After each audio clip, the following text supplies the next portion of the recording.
Namaskar students, I hope you are well at your side.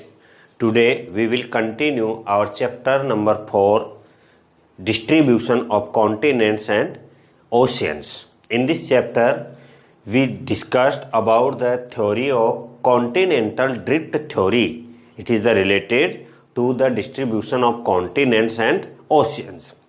This theory was given by the Alfred Wegener in the year 1912 and it is revised in the year 1924. In this theory, the Earth was a supercontinent in earlier period and it is also called the Pangaea, and the water body surrounding the Pangaea is called the Panthalassa. After some time, the Pangaea splitted into two parts, अंगारा land और Laurasia and Gondwana land. तो ये theory जो continental drift theory थी, German scholar Alfred Wegener ने दी, जिसके according कि अर्थ जो थी पहले एक सुपर कॉन्टिनेंट, एक बड़ा महाद्वीप थी और यह महाद्वीप दो भागों में बटा हुआ, बाद में दो भागों में बट गया। एक अंगारा लैंड जिसको लॉरेशिया भी कहते हैं और दूसरा गोंडवाना लैंड जिसे जो सदर्न हेमिस्फेयर में है। और इन्हीं दोनों लैंड से, अंगारा लैंड और गोंडवाना लैंड से जो 7 कॉन्टिनेंट बने, ऊपर वाले पार्ट, इक्वेटर लाइन के ऊपर वाले जो कॉन्टिनेंट है, नॉर्थ अमेरिका, यूरोप और एशिया, ये अंगारा लैंड के पार्ट थे और साउथ अमेरिका, अफ्रीका, ऑस्ट्रेलिया और अंटार्कटिका ये गोंडवाना लैंड के पार्ट थे।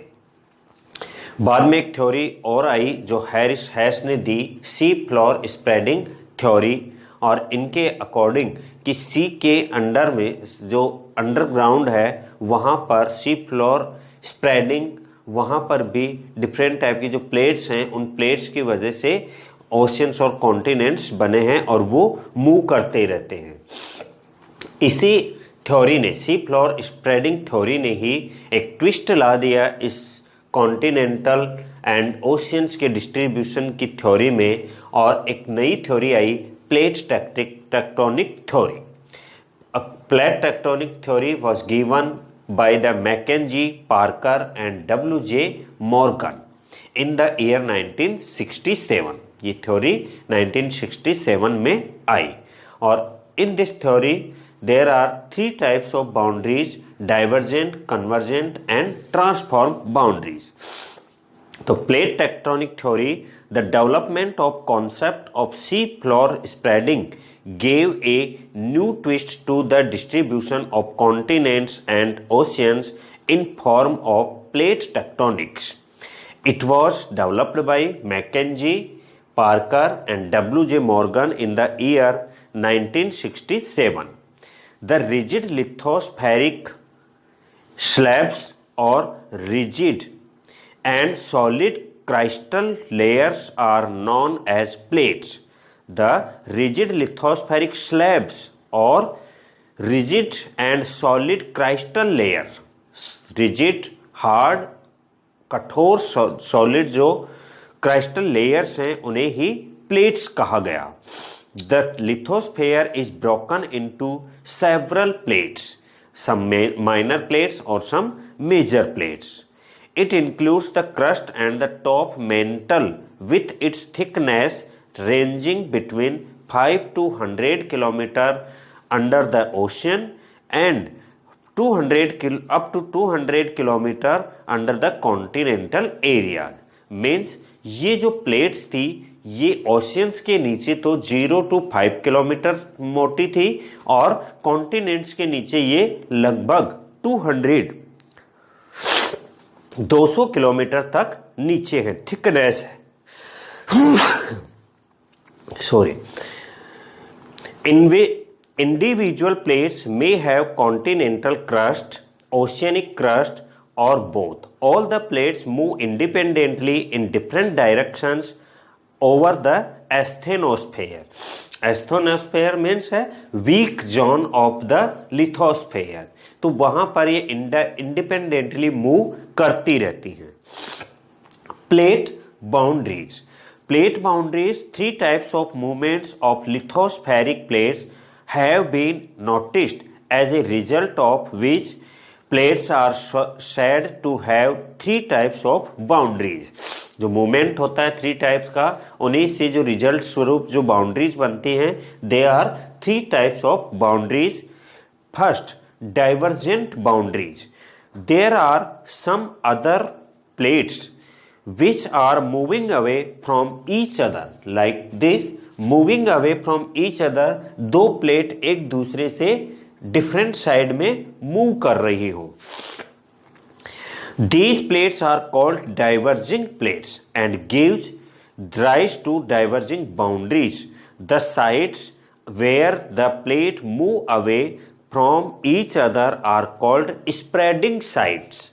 जहां पर ये दोनों एक दूसरे से दूर जाते हैं उस साइड्स को स्प्रेडिंग साइड्स कहेंगे.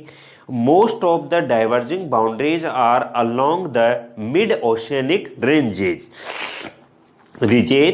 It is generally characterized by continuous upwelling of molten lava formed within the earth. कि ये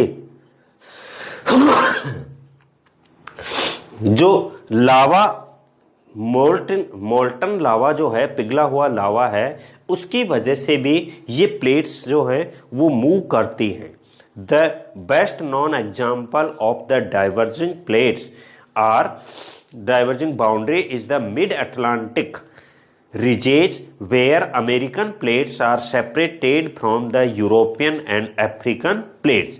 तो जो अमेरिकन प्लेट अफ्रीकन प्लेट से सेपरेट हुई, अलग हुई, जिसे हमने कॉन्टिनेंटल ड्रिफ्ट थ्योरी में भी पढ़ा था कि अगर अटलांटिक ओशन को डिस्प्लेस कर दें तो लैंड का एक ही पार्ट दिखता है. इसके एविडेंस भी वैगनर ने दिए थे. सेम वैसे ही कि वो एक एग्जाम्पल है कि वो दोनों प्लेट्स जो थी पहले एक साथ थी, एक ही प्लेट का पार्ट थी, बाद में वो सेपरेट हो गई. Second type of boundary, convergent boundaries. Some plates come closer and collide with each other. The plates which move towards the each other are called converging plates. जब यहाँ पर एक दूसरे के अपोजिट साइड में मूव कर रही थी, यहाँ एक दूसरे की तरफ मूव कर रही हैं. and the plates boundaries between two converging plates are known as converging boundaries when an oceanic plate collides with continental plate. जब ओशियन प्लेट है वो कॉन्टिनेंटल प्लेट से टकराती है. The denser oceanic plate is forced below the lighter continental plate. तो oceanic plate higher होती है और कॉन्टिनेंटल प्लेट लाइटर होती है. तो लाइटर प्लेट जो है वो ऊपर खिसक जाती है. And the overrun plate is subducted or thrust into the mantle and part of the plate is melted. Melting also takes place due to heat created by pressure of rocks from above. The molten rock magma rise to the surface. Continental ridges alternately a trench may be formed. कि जब दो plate आपस में टकराते हैं तो उससे मेल्टन rocks हैं वो हट जाती हैं और उसकी जगह पर वो जब पिघल करके ठंडा होता है, लावा मैग्मा जो है पिघल करके ठंडा होता है, उसके बाद वहाँ ट्रेंच बन जाता है. The Peru Chile trench has been the formed by collision of the Nazca oceanic plate और साउथ अमेरिकन कॉन्टिनेंटल प्लेट. इन दोनों प्लेट के टकराने से जो पेरू चिले ट्रेंच है वो बनता है. When the continental plate converges, neither of the plate can be forced under the other.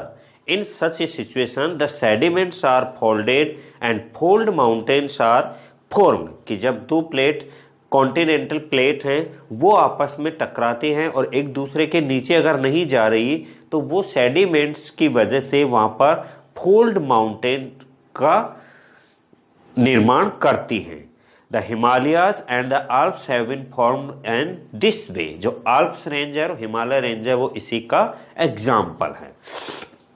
Third type of boundary is the transform boundaries. Two adjacent planes may slip horizontally past one another along a transform fault such as San Andreas Fault in California. The boundaries along with such a movement of the plates take place are called transform boundaries. कि जब दो plate आपस में टकराती हैं और एक दूसरे के ऊपर चढ़ जाती हैं तो उसे हम ट्रांसफॉर्म बाउंड्रीज कहेंगे. Such boundaries are characterized by numerous earthquakes. और इन्हीं की वजह से न्यूमेरस अर्थक्वेक्स, कई अर्थक्वेक आते हैं.